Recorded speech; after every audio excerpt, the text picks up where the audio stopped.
मेहर शहर ऐं आसपास जे इलाइक़नि में वधंदड़ बदअमनी ऐं मंशियात बाबति नेशनल प्रेस क्लब मेहर जे सहाफ़ियुनि पारां हलायल ख़बरुनि खां पोइ एसपी दादू शबीर अहमद सेठार नोटिस वठंदे मेहर तालके अंदरि रूपोश इश्तिहारी एक्टिव ॾोहारियुनि समेत मंशियात ऐं गुटको विकिणंदड़नि ख़िलाफ़ कार्रवाइयूं तेज़ करण जो हुकुम ॾिनो। उन सिलसिले में केतिरनि ई संगीन केसनि में मुलविस आदि ॾोहारी नदीम सोलंकी पाण खे सरेंडर कंदे मेहर डीएसपी शमसुद्दीन भयो ऐं एसएचओ असगर शाह वटि गिरफ़्तारी पेश करे छॾी आहे।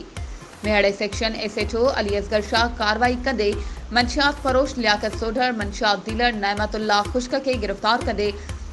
1570 ग्राम चरस करे वरिती आहे। मेहर बी सेक्शन एसएचओ अनवर लगारी कार्रवाई कंदे क़त्ल जे केसनि में घुर्बल ऐं इश्तिहारी जवाबदार शाहिद हुसैन डेरो लियाकत सियाल खे गिरफ़्तार करे वरितो आहे।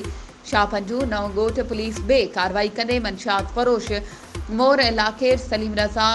वंस खे गिरफ़्तार करे 190 ग्राम चरस करे वरिती आहे। उन ॾिस में Dadu police Mehar A section B section Shahpanju राधड़ नओं ॻोठ खुदाबाद केन शाह जोही मखदूम बिलावल मोंदर थरड़ी जादू शहीद फुलजी स्टेशन माडू रिकण Kakar Dadu A B section समेत ज़िले दादू जे मुख़्तलिफ़ थाणनि जी हदनि में छापनि ऐं सर्च ऑपरेशन दौरान 30 ॾोहारी गिरफ़्तार कया विया आहिनि, जिन वटां 4 पिस्टल गोलियूं 5 किलो खां वधीक चरस ऐं 43 पैकेट गुटखा सोपारियूं हथ कया विया आहिनि।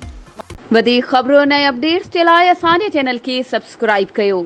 ऐं हा बेल आइकन खे प्रेस करणु न विसारिजो त जीअं असांजी हर नई अचण वारी वीडियो तव्हां ताईं पहुची सघे।